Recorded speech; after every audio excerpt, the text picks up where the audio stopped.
Did you lose your lane in Deadlock, or are you currently in the process of losing your lane? This video is hopefully here to teach you how to recover from a losing lane in Deadlock. And of course, if you're new here or for yourself coming back on the regular and you aren't already subscribed, why not? Coming back anyways. Like the video if you liked it, and well, let's get started. First things first is stay calm. It's easy to panic when you're losing a lane, but keeping a clear head is key to finding your way back. Analyze what's going wrong.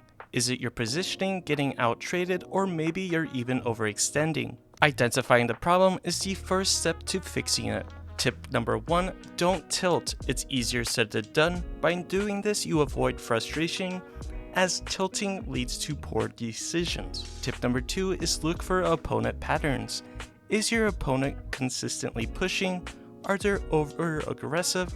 Or are you looking for habits you can exploit? Most of the time when you're dying in lane or things are going wrong, it's from a problem that you're doing that your opponent is probably easily exploiting against you. One of the best ways to recover from a losing lane is to focus on farming safely under your tower. In this moment, don't worry too much about trading or winning fights right now. Your main priority is to get souls and experience. Use the Guardian to your advantage. Let the enemy push the wave to your tower. This keeps you safe and denies them aggressive opportunities. But sometimes the towers kinda hit like wet pool noodles. You should also try to practice last hitting under tower. Each minion has a different HP threshold when hit by the tower, so practice hitting those last hits. Next up, I feel it's pretty self-explanatory, but for whatever reason, people don't use their mics at all in this game sometimes. But you shouldn't be afraid to ask for help. A well-timed gank from one of your fellow laners can turn the tide of a losing lane. But make sure that the lane is pushed in your favor and that your other laner that is helping you is in a position to, well, help efficiently. Some things that a lot of people miss is properly communicate with your team.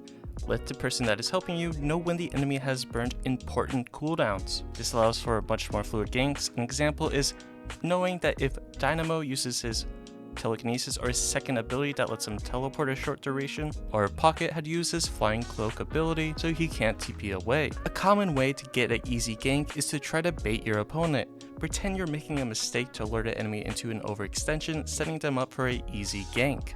Now, if you feel that your lane is completely lost, sometimes the best thing to do is simply leave. And no, it's not leaving the game. Roam to other lanes to help your teammates get ahead or secure objectives. You might lose the lane tower, but winning the game is the bigger picture. But before you roam or try to go gank, push the wave before. Make sure to shove the wave under the enemy's tower to minimize the damage they can do while you're gone. Another thing to do is use your roaming time to help secure game-changing objectives, things like urns or other guardians or walkers throughout the map. When you're behind, your usual build might not be the best choice. Adapt your itemization to the game situation. Prioritize defensive items that keep you alive longer in fights or utility items that can help your team in skirmishes. A key thing is to build sustain. Items that give you healing or lifesteal can help you survive longer in lane and farm up even more. Another key thing is that there's no wards in Deadlock, so the best thing to do is keep your eyes on the minimap and try to figure out where people are most likely going to be. Finally, keep a positive mindset. Just because you're losing a lane doesn't mean you're out of the game. If your champion or hero scales well into the late game, focus on farming and contributing to teamfights later. It's all about finding your moment to shine. Tips like playing safe until teamfights, don't take unnecessary risks in lane if you're far behind. Focus on making yourself useful in teamfights. Another tip is look for key ultimates or abilities, wait for the enemy to waste important cooldowns, then engage. As since you're behind, you're a little more squishy, so you need to know when those cooldowns are up, so you're not just a sitting duck. So next time you're losing lane, remember, don't panic, play smart, and always keep the bigger picture in mind. With these tips, hopefully you'll be able to turn your lane losses into game wins. And if you found this video helpful, make sure to hit that like and subscribe button for more Deadlock tips and strategies, and drop a comment below with your best comebacks in lane. I'd love to hear your stories. But that's enough about me. Hope you enjoyed, and I'll catch you in the next one.